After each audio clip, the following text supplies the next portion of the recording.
Hey, Nathan. What's up, Mike? You're a big energy drink guy, right? Yeah, I only have one, if not two energy drinks a day. You know that stuff is overloaded with sugar and ingredients you don't even know how to pronounce. Yeah, I do. Have you ever thought of having something that's a little bit more healthy? Well, you know what? I need something with a little bit of caffeine kick because that's why I use the energy drinks. Well, you might want to try something else. Try Focus. It's a sparkling water with a spark. Focus is a delicious, health-conscious, thoughtfully caffeinated sparkling water. It's infused with a boost of natural tea caffeine and the balance of L-theanine. You get the clean energy you want without the sugar, calories, or crash. Wow, that sounds really interesting. And they have a wide range of flavors, including blood orange, mixed berry, cherry cola. Cherry cola? Yeah, crisp apple, root beer, grapefruit. I like root beer. Yuzu and lime, cucumber and peach. Ooh, where can I get some, Mike? Go to www.drinkfocus.com. That's www.drinkfocus.com. And if you use our code TechTime at checkout, you will get 20% off. 20% off? Wow. Yeah, can't wait, can you? I'm going to go buy one of these today. Hey, Mike. Yeah, what's going on? Guess what? Our favorite sponsor's back. Oh, it's the puzzle dude from Unidragon. Hey, you know, everyone faces a problem. What gift to choose? What to give a friend or parent? How about that wife or husband? Or what about that child or even that colleague at work? I know what you need to get them. What's that? Wooden puzzle. Wooden puzzles like Unidragon solve this problem. Get the owl. Why do people love Unidragon puzzles? Because each piece has a unique shape. Mike, do you know that Unidragon now has nature puzzles? All right, we need more owls. Now they're small, medium, king size, and royal size. So you can get 7 times bigger than the standard puzzle. So if you want to get upgraded in your puzzles, now's the time to go to Unidragon.com. Again, that's Unidragon.com. Don't be fooled by other imitation puzzle makers. Only get your true puzzle from Unidragon.com. They're the best, and they're the world's leader in wooden puzzles. TechTime listeners, use promo code DRAGONTECH. Again, that's DRAGONTECH for a 10% discount code. They're no longer 3 sizes, Mike. Guess how many there are now? They're 4 sizes. That's right. They're 4 sizes. Make sure to visit techtimeradio.com/sponsors and click on the Order Now button to go directly to Unidragon. Our #1 sponsor says thank you. That's awesome. We need more owls. Coming to you from the shores of the Pacific Northwest. Keeping you up to date on technology while enjoying a little whiskey on the side. With leading-edge topics, along with special guests, to navigate technology in a segmented, stylized radio program. The information that will make you go, Pull up a seat, raise a glass with our hosts as we spend the next hour talking about technology for the common person. Welcome to Tech Time Radio with Nathan Mumm. Welcome to Tech Time Radio with Nathan Mumm. I am your host, Nathan Mumm. We have Mr. Gourdet, Mike Gourdet, not joining us today. He is at home with COVID-19, but we have Jonathan Mumm, my brother, my sibling, my better half, joining us on the show today as a co-host. I think your wife would take offense to that better half statement. Yeah, maybe that's correct. And then we got David Brown behind the board. David? Yes, I'm still here, folks. That's right. He did a great job of getting us through that first hour because we always run out of time. I'll tell you, there's so much to talk about and not enough time in the day. All right, if you'd love to be a part of our show, you can call us at 425-373-5527 or 188-298-KKNW, which is 5569. If you have any technology question, call us today, and we will get you on the air during this hour. That's my promise that I'll do. If you got a technology question, Jonathan and I can take a swipe at it. Now, if you're watching us on Saturdays from 4 to 6 p.m. on twitch.tv, at youtube.com/TechTime Radio, at facebook.com/TechTime Radio, or at our KKNW live stream that is available, then you're watching us live. But if you're watching us on a Monday, Tuesday, Wednesday, Thursday, Friday, Saturday, not 4 to 6, and Sunday, guess what? You got a rebroadcast. So go to techtimeradio.com to stay up on all of the latest information and news. Tech Time Radio is a weekly 2-hour show that talks about current technology in a segmented, stylized process. Now, you can take a look. We still have some leftovers from our first segment. If you didn't catch our first segment, we had a flashback to 1990. Let me just tell you, Jonathan, These are let me show you these. These are old video games that your brother used to play. They sure are old. Now, and you know that I loved basketball, right? So You still do. I still do. That's right. I just love basketball. Let me show you how these games used to be played. This is a game disc and a team data disc. So you load the game disc up. Yep. It would load into RAM on the old PCs. Now let's take a look at what operating system you needed to run for this, because that was important back in the day. You needed to have an IBM PC XT80 or a Tandy 1000, Trash 1000, and you needed to have DOS version 2.1 or more. That was even pre your time at Microsoft. Well, yeah, but I was still playing video games in high school, so this is absolutely my time. And if you had the Roland MT32 sound module, you could listen to the whole beep, beep, beep, beep, all in full stereo sound. Now, nothing's better than having James Worthy, Kareem Abdul-Jabbar, in a pixelated deal doing a slam dunk, and Charles Barkley on the he played for the Suns, but he actually started with the 76ers back there playing. And this has this team that no one even knows about anymore. It's called the Seattle Supersonics. So you can play as, I think it was as Pierce and Tom Chambers were the players that were the big Tom Chambers, our center. Yeah, so nobody knows who that is. But okay, this is a technology show. Yeah, this is a technology show, not the sports show. That is. Do you know what these are? Those are PCMCIA cards. That's right. This is how you got to the network, because they didn't have networks back in laptops anymore. Right. They didn't have so nowadays you could buy a laptop and it's either a wireless or you have a wired adapter. None of those came with it. It was too hard and they couldn't keep up with the technology. So you had a little slot on the side of your laptop that you would plug this into, and then a big dongle would hang out on the side and you'd plug it into the network itself. That's right. And even when I went off to college, my first laptop did not have network connectivity. See, built ISDN in. card? Oh, that was like the screaming speed if you had an ISDN line that was in there. It had a bunch of old bulletin board services. You remember those things? I do. Bulletin board. Oh, those were the days. You go there and get all of your illegal video games you would download. As we looked through, I have a bunch of floppy disks here. You were talking about it off the air. I got a bunch of video games. And back in the old days, what would you do? Your buddy would buy a video game, and what would you do?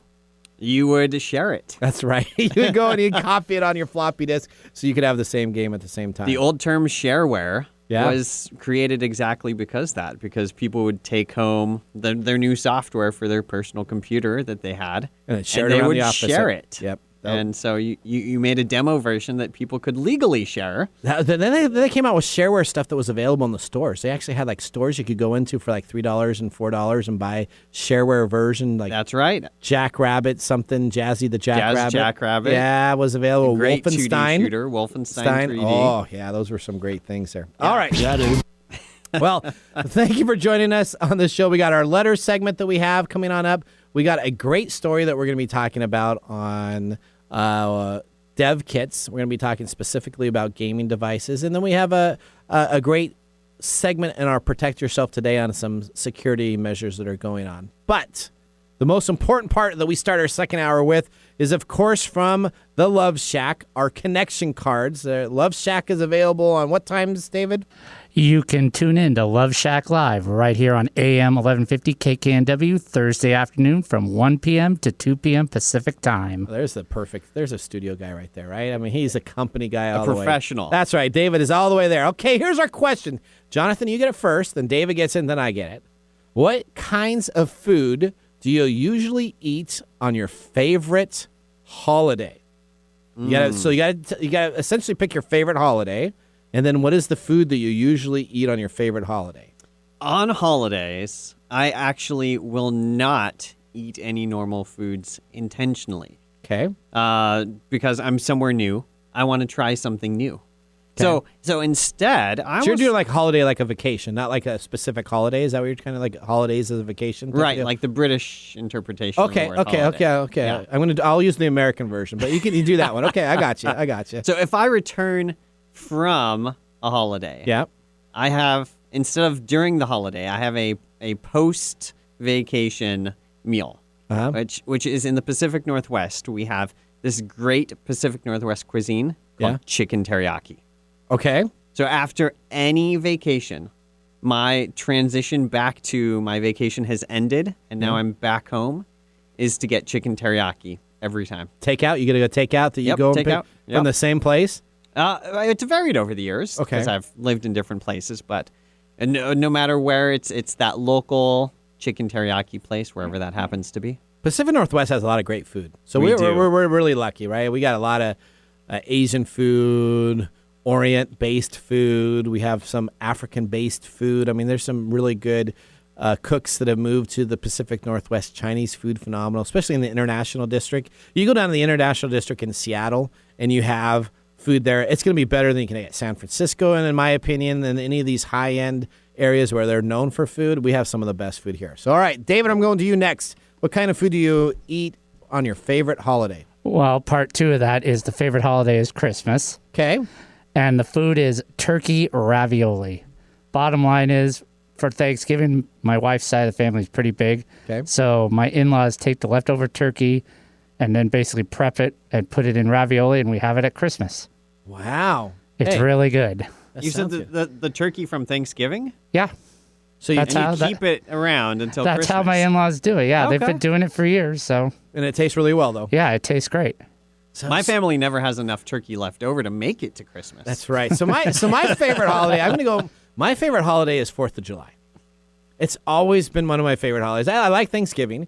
Thanksgiving's good. Sometimes my brother comes over. Sometimes he doesn't. Depends on which year it is. Every other year he goes down to Bend, Oregon. What about this year? What was? Are you at our house? Are you at our house this year, or are you at Bend, Oregon? Were you there or not? Well, COVID messed it all up last year. So it did, didn't it? Yeah. So no, this is with the other family. It's with the other one. Okay. So that was your 2021 4th of July. So any 4th of July is great because 4th of July is the best holiday ever. Because during the holidays like Thanksgiving and Christmas, you have to invite your relatives. Normally for 4th of July, you can invite the people you like. So my take on that is I don't have to invite relatives over. I can invite anybody I like. I get to go on out. It's in the middle of summer. I get to blow crap up at the end of the night, which is phenomenal because you get to go when we go to always 4th of July. It's a big deal. We go out to Boom City and the Pacific Northwest area and buy our fireworks. And then I get to cook some greasy hamburgers, some greasy hot dogs, some greasy food. This year I tried a fried chicken. You did? And so that is the 4th of July is my holiday. And my favorite food for the holiday would probably be like that greasy burger or that greasy type of deal that I'm cooking on the deal. And then the wife makes all the sides and then I get the credit for the little food that I cook and she gets no credit for all the sides that are there. Sounds like a bang. That's right. All right. Well, that gets us through our question. If you want to learn more about personal relationships and stuff, you can talk out to the Love Shack on Thursdays from 1 to 2 p.m. Don't ask us because we're not going to have anything good to tell you there. We'll talk about technology, though. And with that, we're going to move into what has become TechTime's most favorite segment, letters. Letters, we get letters. We get back and back of letters. Oh, letters, we get letters. And the letters all have songs. All right, welcome to our letters segment where we read emails that were sent to Nathan Mumm during last week, and we get so many of these now. It is great. I literally have created 6 or 7 Outlook rules just to file through all these great items. I know that Jonathan and I passed out a bunch of these, and he was even looking at a couple, so there's some pretty funny things. But I'm going to start it out first with I got a foreclosure notice. Uh-oh. So my house is being foreclosed on. Oh, dear. I didn't know that, and I don't know how that's going to happen, but I guess it is happening because I got an email from Foreclosure Bay at YPPLMGXYZ.com. So that sounds That's like... who you have your mortgage That is through, right? exactly who I have my mortgage with. Let me just tell you, that is absolutely comes on up. So the first thing with any email you get, if they're telling you or wanting to talk to you about a product that you're engaged with them in that transaction, you want to make sure it's from the company itself that you have. Yeah, never heard of this company. Okay. So, but my house is going to be foreclosed on if I don't get this taken care of by the end of the month. So it's the end of the month, so pretty vague.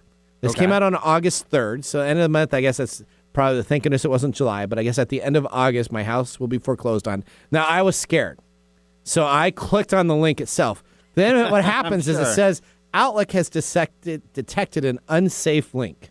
So this came on up in my browser, which was nice to know. It is trying to send me to zomor.page.link.htpn. Now, that is not the same email address that I got on the foreclosure deal. So I'm so confused about how to take care of what I need to do. Now, it did say that if I wanted to continue on, I could proceed and continue anyways, not recommended. Now, I have a machine set up. A test machine. So I actually clicked on that. And then when I went to the page for my foreclosure, I found out that I had won a prize. Oh, great. So, was it another iPad? So it wasn't an iPad. No, it wasn't. So it was a cheaper. It was an Amazon Alexa. So, Amazon gives those things away. So that's like a $20, $30 deal. So it wasn't quite the deal, but I was so happy to find out that my house probably now, I guess it must not be going to be foreclosed on because they wanted to give me a prize if I would enter my name and I'd have to pay for shipping. Again, that's the big thing. That I had to pay for shipping. So they wanted my credit card so I could put in my credit card and get shipping taken care of so they could send me my free prize. So Jonathan, I was so confused. I mean, is my house going to still be okay, do you think? Now, let's see. Did that email even reference your address? No address. Did it reference your name? Nope, not my name either. Did it reference any personal information that your mortgage company might know about you? None at all. None. But it says, though, I'm going to be foreclosed on at the end of the month. Yeah. Whenever you get those emails, you got to look and see, like, is this actually addressed to me? Does it have that information that I already have to validate that relationship with? Like, if I'm getting an email from my bank, I want to make sure that bank's name is on the email at least. So if I'm getting the wrong bank... Yeah, sometimes I get that. I mean, I get Wells Fargo stuff all the time. I've never had a Wells Fargo account. So listen, if you're spamming me with Wells Fargo stuff, I look at it and say, oh, wow, okay, I'm withdrawn. Oh, that makes sense because I don't have an account. All right. So you know what? I guess my house will be okay is what I already know. As long as you keep paying your payments. Yes, I will be fine. That's correct. All right. So you got one of these letters now. Which one are you going to go to next? I have chosen one that looks fairly legitimate here. Okay. And we were talking about it because you actually thought it was legitimate a little bit, and then we started doing some research on your phone, and you're like, That's right. So this email here, now soliciting via email, just like soliciting through the mail, legitimate businesses will do that. Yep. You're trying to reach a new customer if you've got somebody's email address or you paid for one on some list so you can try to cold call them. Right. And sometimes, like yourself, you have a website. I do. And I'm sure your email is listed on the website so that people can contact you. They can, absolutely. Yes. So here we have an email here. I was doing some browsing online and realized there are some complications affecting your online rankings. Mine. And I would like to discuss some potential design changes to increase traffic to your Envision Executive Services LLC website and help boost sales. Envision. So if you so my website's Elite Executive Services. Yes. So that's the first flag here. Okay. If you reply with a yes, I will send you all the needed details to you. Okay. They're not asking for your credit card. So I don't have to put my credit card in. They just want a yes. Yes. They're looking to communicate over email, not send you to a specific click here. Okay. So this looks a bit more legitimate, and this is from Nora David at webdesignquotestoday.com. And what's the email address at the top? Nora David at webdesignquotestoday.com. Wow, so they're really close. I mean, so that means that it's exactly matching. Okay. So I went to webdesignquotestoday.com, and there's a forum. Tell us your details, and our tech-savvy staff will contact you. Okay. Or regarding your website redesign. The website kind of comes up. It looks pretty legit. Yeah, it's a mobile-friendly website. Okay. And it's got a contact form. But something that I always do with any website that I'm not sure about is I try to look and see who owns this website. Okay. Who are the people associated with it? Try to find a contact me or an about us page. Okay. Is this a business registered somewhere? Yep. Is this just Nathan Mumm's website, like somebody doing a side hustle? And I try to see. So at the bottom, instead of an About Us page, they have links to social media. Okay. Like most sites do. Facebook, Twitter, YouTube, Instagram, and LinkedIn here. Okay. Maybe I'm going to click this LinkedIn profile and see What they've done. company's profile. And So you can see look at some of their LinkedIn work and that see how they've they're done. doing. Okay. None of those links work. What? I've clicked each of them.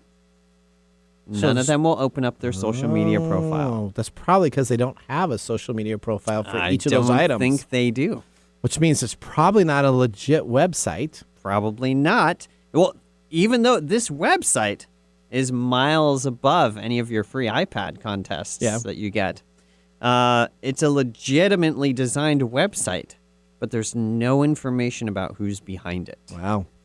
So the takeaway here, if you get an email like this, Yeah. an easy way to do that is to go and look for your contact page, go and look at the social well, first, media. don't click the links that are in the email. That's right.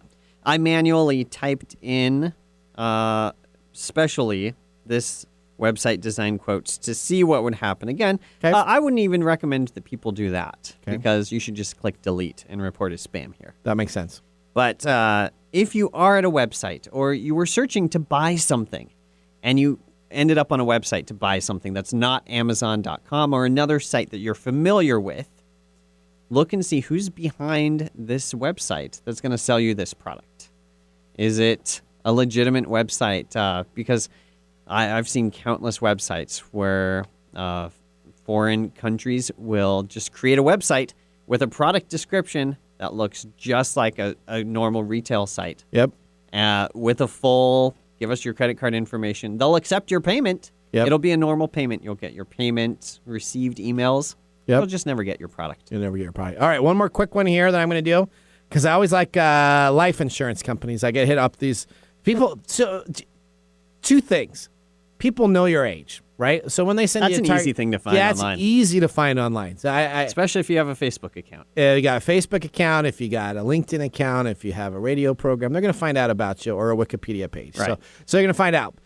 Two things that just kill me. One, now I get all these alerts for like global life, and I get the silver singles. Now the silver singles one kills me because that means I'm over 50. So that's just killing me about you can do these singles date. Now I'm married, so I don't need to do the singles aspect. But just getting those every single time I read them, I'm like, oh man, I'm getting old. And and how old are you? Are you going to disclose that? I think I'm only like 47. I think 47. I think I'm turning 48 this year. That's right. So I'm not quite the silver singles, not in the 50 area, but I get all the silver singles emails, and I'm like, oh, and I delete them. I would never look at the singles thing, but before at least I got like the 30s and the 40s type of deal. I felt okay, but the silver singles, okay.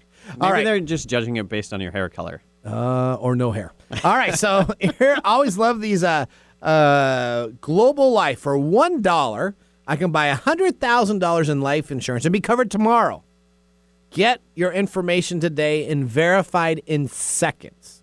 Okay, so first of all, any life insurance policy that I can get for $1, $100,000 coverage in seconds, you should be pretty leery about. I can't get that. If I called any of my insurance companies and ask them, they're going to want me to take a test. I got to do this. I got to do this. I got to do previous history. You can barely get anything at McDonald's for $1 anymore. Yeah, but I can get life insurance instantly with a quote. All I got to do is click on the link. Now, it comes from Global Life Alert. And tell me how many letters.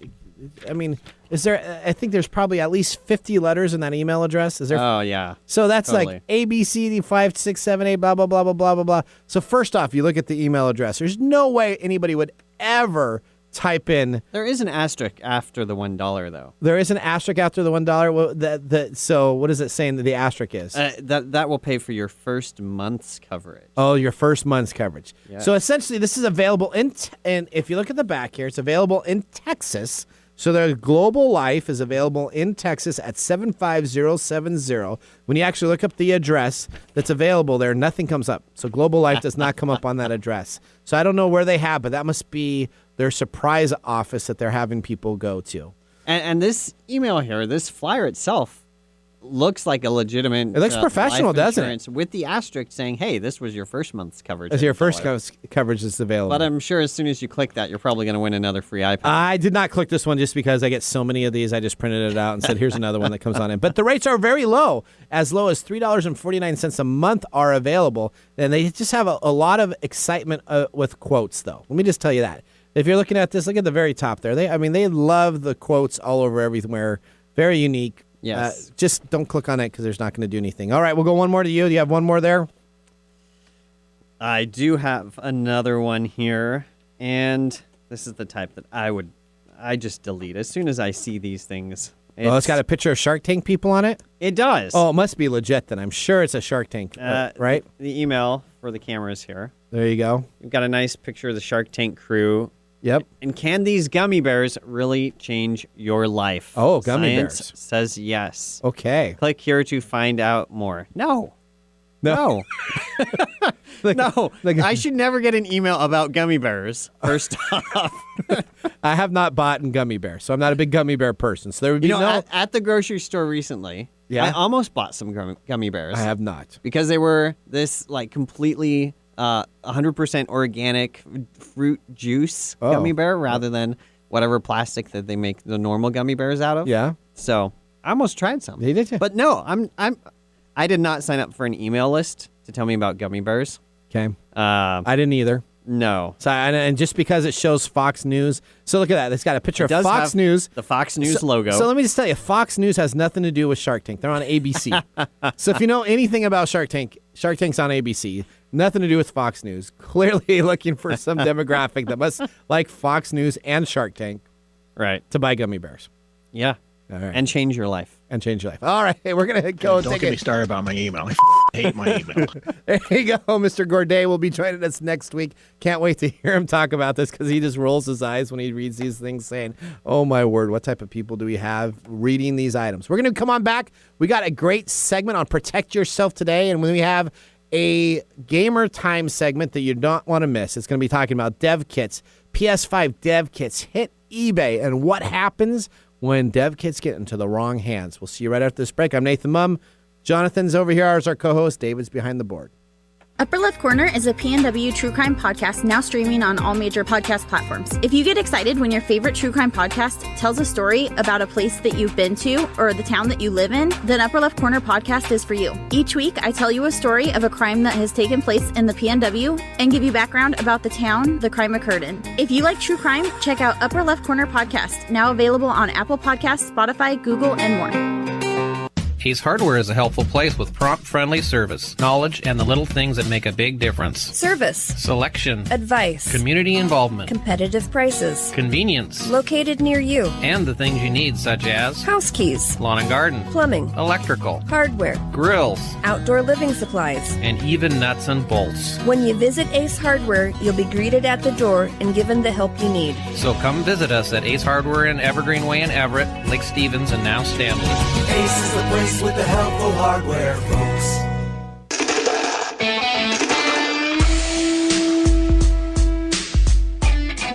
Welcome back to Tech Time Radio. I'm your host, Nathan Mumm. Now, I got a question for everybody that's watching. I have this beautiful thing here, and this is what happens to white as it ages over years. Yeah, that's not its original color. No. It's actually been a very much used mouse. So this was one of Microsoft's mouse. This is the version 2.0, and this is called a serial. This was a combo unit this would come with another dongle that you could plug into a serial port, which a serial port would be comms 3 or 4. Not that anybody knows, but this is just old technology. You'd plug it into the back, and you could drive a mouse. You'd have to tell your computer what port your mouse was on. That's correct, because if you had a sound card, you had to put it on sound card. We had to go on IRQ 5. Your printer's on IRQ 7. If you had a unique sound card, you maybe built IRQ 10, but most of the games wouldn't work. And then you'd have to have IRQs 3 and 4 to have your input devices. So if you have like a scanner or any type of peripheral device, you go into that. And this is a specific plug. Jonathan, do you know what this is? I do. This is called the PS2 port. Not at all confusing with Sony's video game console of the same name. Oh, I didn't even think of that. Yeah. It is a PS2 plug. Yeah. Just like a PlayStation 2. That's right. So you'd plug that in, and that would control your mouse, and that would help you navigate. And do you know the ball trick on the bottom of that, right? You'd take the ball out. This is kind of like the Nintendo trick that you would do for the cartridges. Anytime your mouse got dirty, you would take it out, and then what would you do? There's still dust in here. Well, I just pulled it out of some storage thing, so it's probably really actually been used last. Right. It's not an optical laser. No. technology has advanced over the years. They had these little roller balls. The roller ball itself, you would have to take it out. Clean it. I saw people that would lick these things. Yeah, they put them in their mouth. They put them in their mouth, clean it up. Yep. And then you'd blow in there. You'd blow in there. Blow the dust off, scrape it off. Because they didn't have canned air back then either. So it was just like, it was a huff and puff and blow the house over. But I'm so glad that technology has advanced from the era of having to tell your computer what it's supposed to do with something that it comes with. Look at this. Now my mouse, right? It's all wireless, right? I just turn on a little button. You do have to charge them now, though. Yeah, you do have to charge them. Yeah. You didn't have to charge your serial port. Most of my desktop computers, I still have a plug-in. It's normally a USB mouse, but I still have an old-fashioned mouse. I like the feel of it. I like the cord at the top of it. It helps me know where I'm doing stuff, but you can't find them very much anymore. I feel like Bluetooth is the closest thing that we still have to configuring an IRQ port on an old computer. You have to manually pair it. Well, I had some infrared mice still. They had the IR channels that you'd have to sync with the little dongle that would be in the USB port. Yeah. So I still have a bunch of those too. Probably Bluetooth is probably the simplest way. But technology in general. How many times now you just get something with the USB port, you plug it in, Windows figures out what to do with it, or OS X figures out what to do with it. Yeah, it's just amazing, isn't it? You just plug it in and you got your video cameras that work. I mean, we have a third camera in here. It took us 3 minutes to plug it up besides getting the tripod correctly, but I just plug it into my Mac and boom, it's ready to go. That's right. Yep. All right, well, we're going to move on to Mike Gorday's favorite segment. We call this Protect Yourself Today. It is a segment that is based on the current news, breaches, cyber attacks, and identity theft across the globe. Now you need to say this is your drinking segment, because that's what Mike would always say. This is your drinking segment. There you go. All right. We're going to start this right now. Protect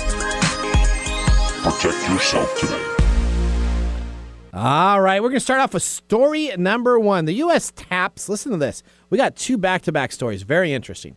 The U.S. taps tech giants to fight ransomware cyber attacks. The Department of Homeland Security enlists Amazon, Microsoft, Google. We talked about these companies in the first hour. That's right. To help them combat cyber threats.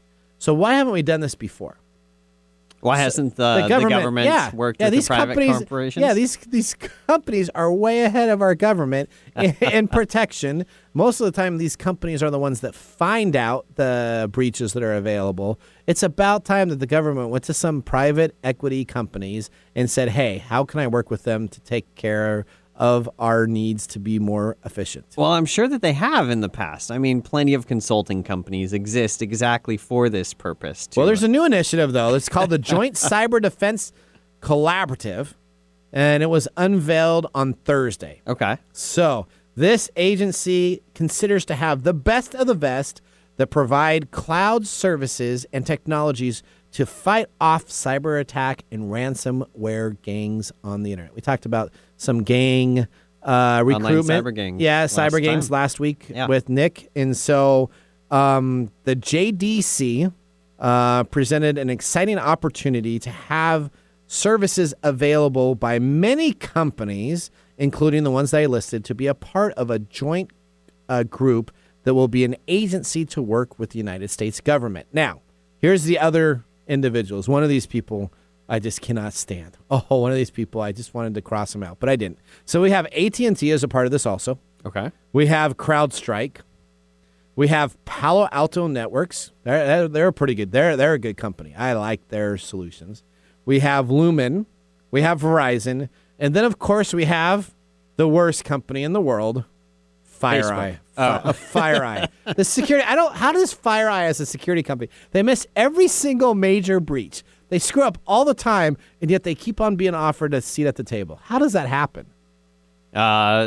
Somebody has a good marketing department. Oh, man, those people. Okay, so in order to bolster the nation's cyber defense, is essentially that the public and private sectors now work together to defend against evolving attacks and to shore up their IT capabilities. They look forward to working with this joint cyber defense collaborative to come on out and create a resilient cyber defense posture for the United States government, companies, and everybody a part of the federal, state, and local government.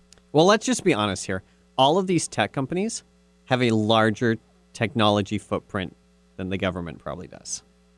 With the scope? Yeah, probably. Think about and Amazon expertise. AWS. Yeah, absolutely. These cloud hosting companies are providing the services that everybody else relies on. Yep. Including the government. Yep. Now, the government might have their own private cloud. I'm sure they do. But it's not the size and scope and scale that these other companies have. So Microsoft, Google, Facebook, all those have Amazon, their S3 deployments across everywhere. Worldwide. Yep. So the exposure vector that these companies have are so much greater because they're servicing so many more companies. So in order to be a company that's providing services at that scale, you've got to have security experts working for you to keep all of that and your customer and your revenue flow coming in. So let me ask you this. The industry says that these will all partner together to work as a part of this group. I'm sure to protect the U.S. Yeah, Sure. really? So you think AT&T and all these companies are also going to be, I think they're going to be a little tight-lipped. I think they'll all have a little bit of information here and there. I don't know how much around that round table of Google and Microsoft and Facebook you're going to necessarily open up your knowledge and share it with everybody. What do you think? Do you think they're really going to open it up, or do you think it'll be kind of segmented? Well, a lot of information security comes from detecting and preventing an attack from happening. Yep. So when you don't get attacked, if you're not breached yourself, sharing the information about what is happening is easy to do. It's Correct. No harm for you. So if you see, hey, we've got this group of bad actors that are trying to attack via this vector, sharing that information with another company. Yeah, I guess that's probably pretty does you simple. no harm. Yeah, that's probably pretty simple. You're right. Yeah. It's if they get breached, then all of a sudden they're going to go really mum's the word on that and not say anything else. That's right. So yeah, to help protect the government, if Amazon is seeing a new type of attack, or when Microsoft sees these attacks, because oftentimes Microsoft's OS will detect these with the security that Microsoft has built in. Correct. And share it with the companies. Microsoft's really good at this. The other companies I'll just tell you, can I fix mean, it. Yeah. I worked on Microsoft, and I haven't for a long time, but let me just tell you, Microsoft's knowledge on how these things happen, they're the ones that normally alert everybody that something's going on. Yeah. And they don't get any of the credit for that because they kind of just do it behind the scenes type of deal. They really have their act together of knowing what's going on. They watch pretty diligently. What way to better prove that you are the top dog by being the one that's catching all this? That's correct. That is correct. All right, so story number 2. This is interesting too. I use PayPal. Do you use PayPal? It seems to be now a lot of people are going to Venmo, right?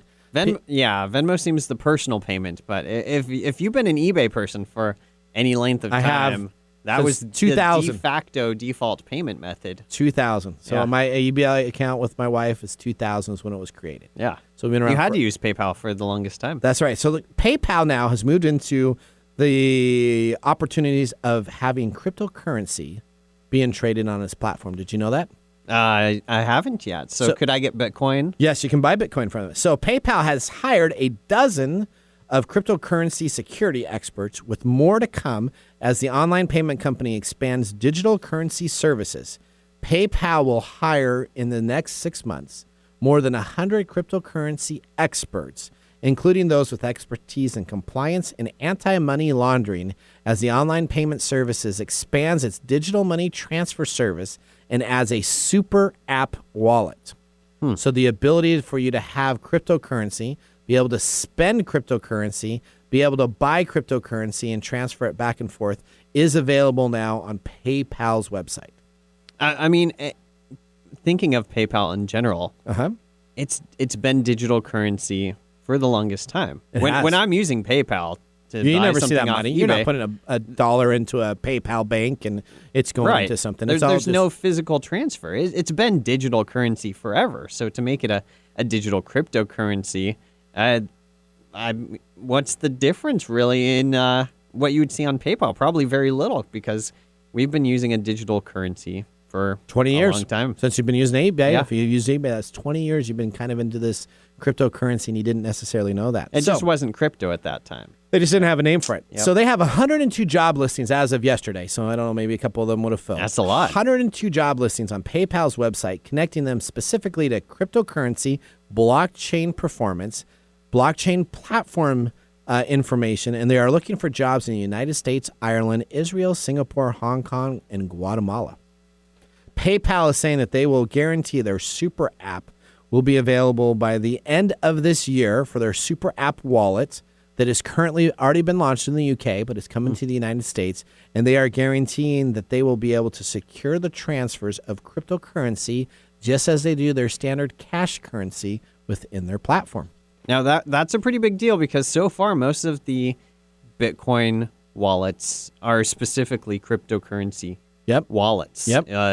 You don't have a bank offering this service. Correct. You don't have a major financial player that is offering to get into that cryptocurrency market because of how volatile it still seems to be. So if PayPal is jumping into cryptocurrency, not only are they going to make it easier to use cryptocurrency, it's going to become a standard. It's going to be an option. Yep. If you buy something on eBay, are you using U.S. dollars or your cryptocurrency? Yeah, if I want to buy something from the UK, do I have to worry about now having a conversion rate from U.S. to... Oh, that still will exist. Do you think so? Or why don't I just pay it in Bitcoin instead? Yeah. Then I don't have to worry about it. Yeah, that's right. All right.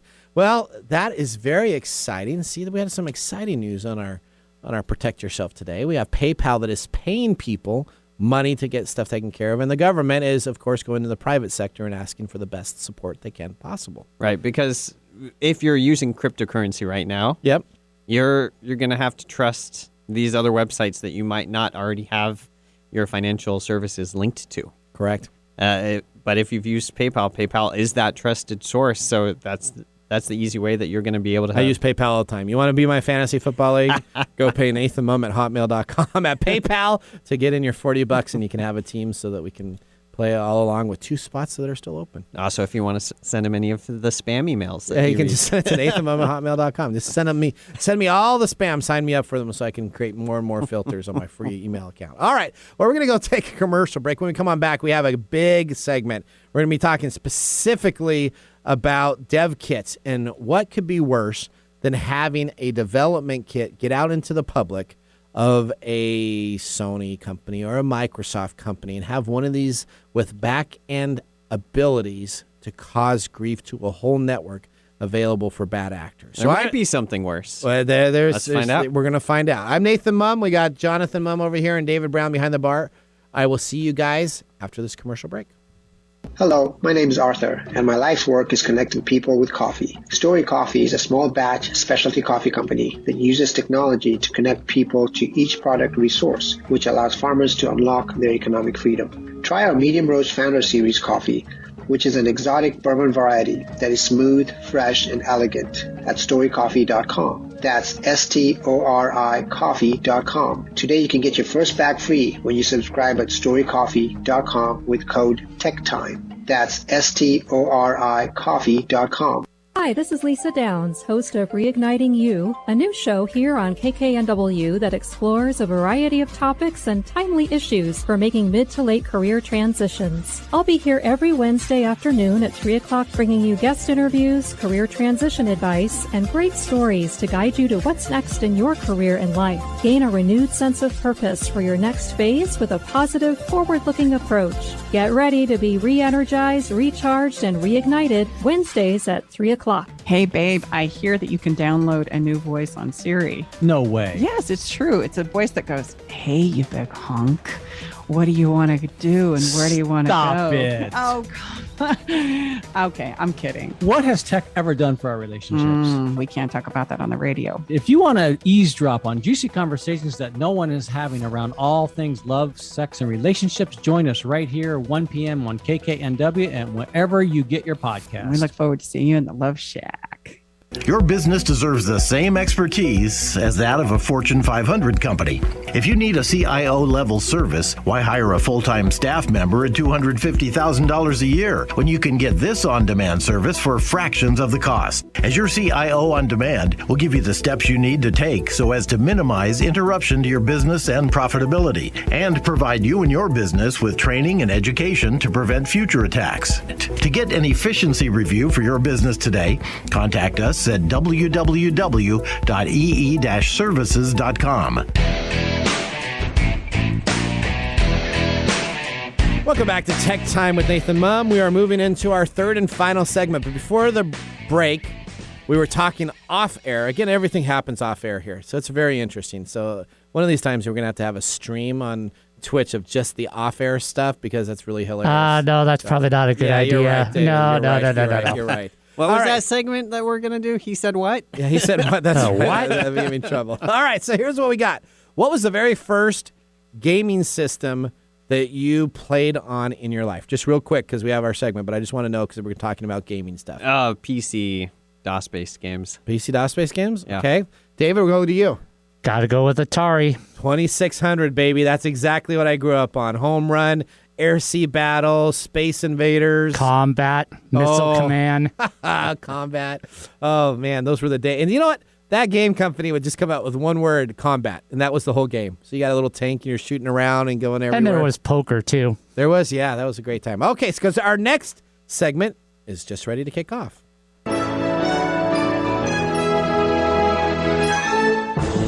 Welcome to GamerTime. All right, we're going to be talking about console game development kits. Now, as much as this is a GamerTime, this is also a PC area, and I have some great information on this that we'll be talking about in our third segment of Microsoft in the 1990s, because I actually worked in the game department for a little bit, so we'll be talking about it. But game development kits are normally PCs or other devices that are made so that when a game development is happening, you can have publishers work on the newest and greatest systems available so that they can make sure that their games work on a release launch. So let's talk about this. This week, we had a pair of PlayStation 5 development kits pop up on eBay before being taken off the auction site within a few hours.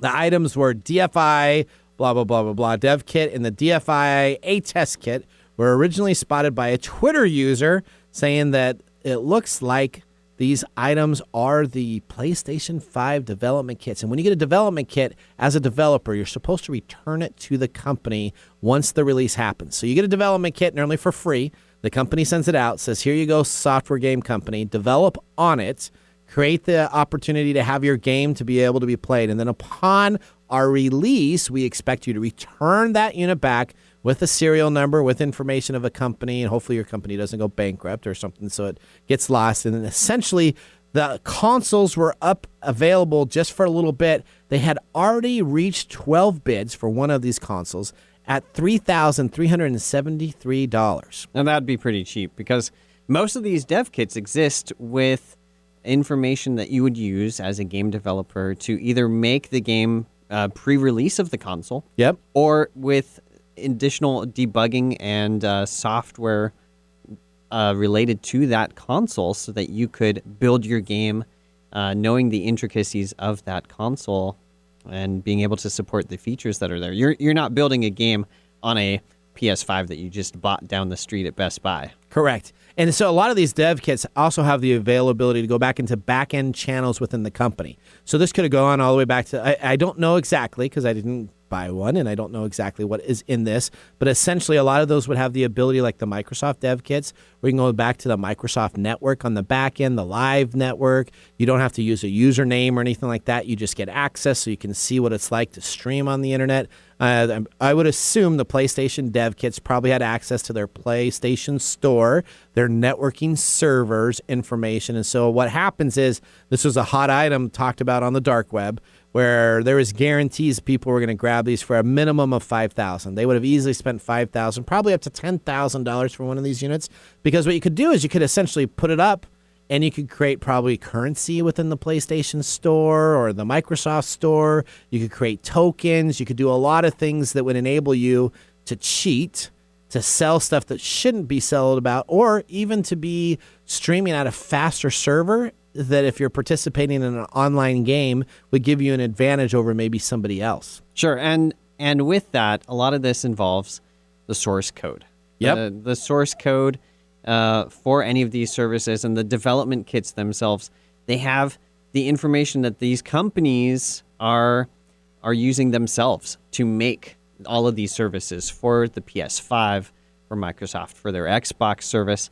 So you're getting the raw information. You're not getting the store front end, like you said, of the online platform, because you can't test your game that you haven't released to the public yet on those public servers. You don't want to see your friend logging online on Xbox Live with a game that hasn't been announced yet. Correct. That's not available. Now, we had talked previously about a company, and I know that we were talking about this pre-show. That's right. And so do you want to go into this one talking about source code? Because I have a story after this also about source code. Yep, and this is the follow-up to what was mentioned on previous episodes with the EA hack that happened back in June. You talked a lot about that. Well, the hackers that got into EA's servers at that time, it was known that this was for FIFA 21. Yep. And online capabilities. Right. So how did they actually get in though? That was the one thing that was kind of still vague when we did the story. Yeah, this is great. So the hacker spent $10 to buy a cookie, not the type you eat, but the technology cookie type. From a browser? Yes, from a browser to get an employee's Slack credentials. Slack, the chat service that some companies will use. Okay. So with that $10 account access, the hacker pretended to be an EA employee, contacted the IT department, and using great social engineering, told them, I got locked out of my account, and I need you to reset the passwords so I can get back in. Oh, no, the IT guy did it, too, didn't he? The IT guy did it, because this was the employee's account on their Slack channel that they were using. Okay. So the IT worker was convinced. They got access to this employee's account, and it had the source code and 780 gigabytes worth of information about FIFA 21, their online servers, and even some of the SDK information of how to make the game work with Microsoft's Xbox Live, Sony's PlayStation Network, inner workings of that again aren't necessarily available to the public because it exposes that communication between a company like EA and Microsoft or Sony servers. So now, and then this company was trying to sell it back to EA, right? They were unsuccessful at trying to sell it back for $12 million.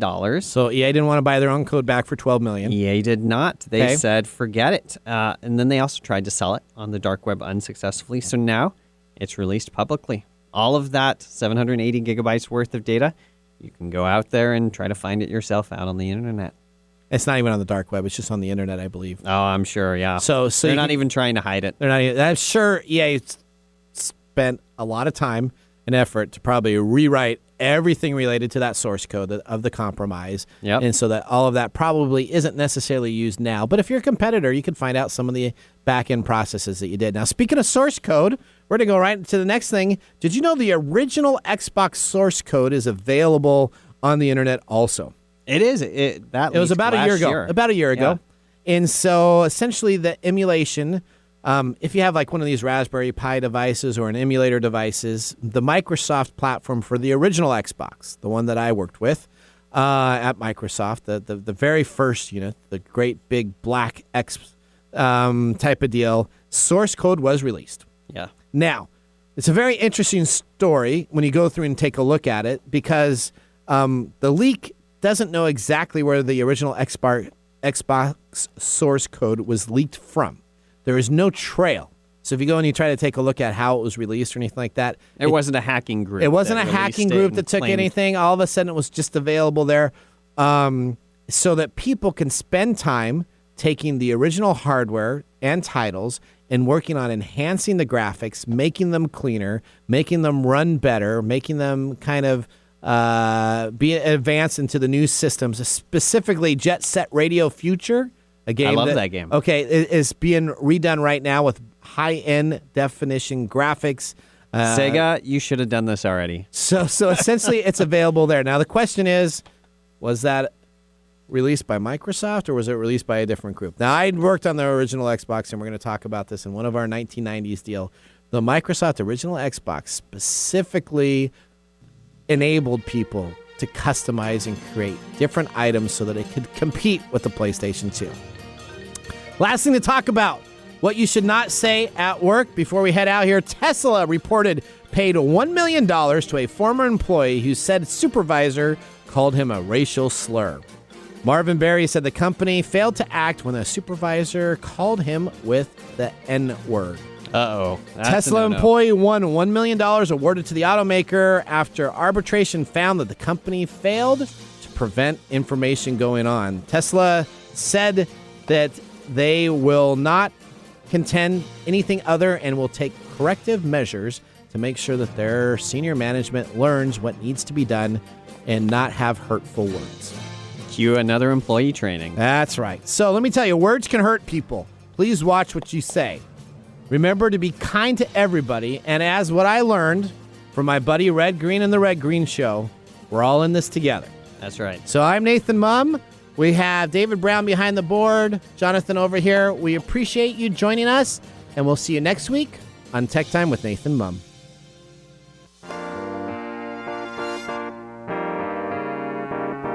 Thanks for joining us on Tech Time Radio. We hope that you had a chance to have that moment in technology today. We also have a few other ways to stay connected, including subscribing to our podcast on any podcast service from Apple to Google and everything in between. And also signing up on our YouTube page, where you get to see us live in video. Yep, you can see us chat and have some fun. It's youtube.com/techtimeradio, all one word. We hope you enjoyed the show as much as we did making it for you. From all of us at TechTime Radio, remember, Mumm's the word. Have a safe and fantastic week.